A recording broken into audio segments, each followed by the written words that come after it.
সম্মানিত দিনী ভাই, আমি একজন সাধারণ মানুষ, তেমন বিদ্যা বুদ্ধি রাখি না, ভাঙাচোরা বিদ্যা নিয়ে চলি। এই বিদ্যাকে সামনে রেখেই আমি বুঝেছি সত্য সত্যই জ্ঞান অর্জন ছাড়া, কোরআন হাদিসের জ্ঞান ছাড়া আল্লাহকে চেনা যাবে না, নিজের ধর্মকর্ম বোঝা যাবে না, পরকাল সফলতার পথঘাট পাওয়া যাবে না।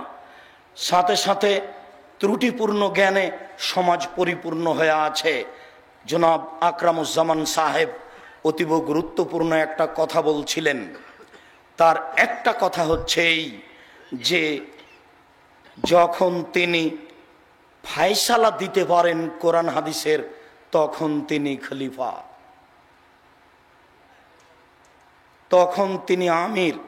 যিনি কোরআন হাদিসের ফায়সালা দিতে পারেন না, তিনি আমির নন। তাহলে জ্ঞানের অভাব এত যে কাকে আমির বলতে হবে এটুকুই বুঝি না। দিন ধর্মে যদি এত ত্রুটি থাকে, তাহলে সমাজে যারা বাংলা ইংরেজি অঙ্ক শিক্ষায় শিক্ষিত, তারা আল্লাহকেই কি চিনবে, তারা দিনকেই কি চিনবে, তারা সমাজকেই কি চিনবে? এখন তো বহির্বিশ্বে শিক্ষার নামে একটা ঘন্টা আছে, পুরুষ নারী একসাথে থাকবে, ছাত্রছাত্রীকে একসাথে থাকতে হবে, এটাও একটা শিক্ষা। বাংলাদেশের শিক্ষার মধ্যে এটা একটা শিক্ষা।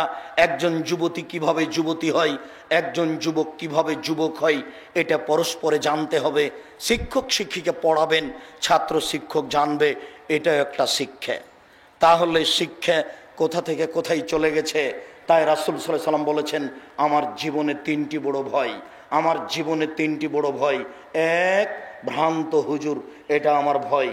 হুজুর ভ্রান্ত হলে আর বিদ্যা টিকবে না, আল্লাহকে মানুষ চিনতে পারবে না। দুই, সাতাবদ কাবাইলু মিন উম্মতি আল আওসানা, আমার উম্মত মূর্তি পূজা করবে, এটা আমার ভয়।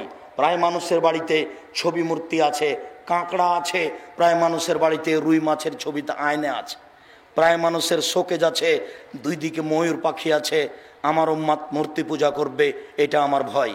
তিন, সাতালতাহু কাবাইলু মিন উম্মতি বিল মুশরিকিন, আমার উম্মত হিন্দুদের সাথে মিশে যাবে, এটাই আমার ভয়। মানুষের বিদ্যা মানুষকে হিন্দু নীতি নিয়ম শিক্ষা অর্জন করতে বাধ্য করবে, মানুষের বিদ্যা মানুষকে মূর্তি পূজা করতে বাধ্য করবে। সেই বিদ্যা মূলত বিদ্যা নয়। সম্মানিত দিনী ভাই, এই বিদ্যাকে পরিহার করে আল্লাহকে চিনার বিদ্যা, নবীকে চিনার বিদ্যা, তাদের নিয়ম নীতিকে চিনার বিদ্যা শিক্ষা অর্জন করতে হবে, জানতে হবে। এই লক্ষ্যে মূলত এই জামিয়া সালাফিয়া।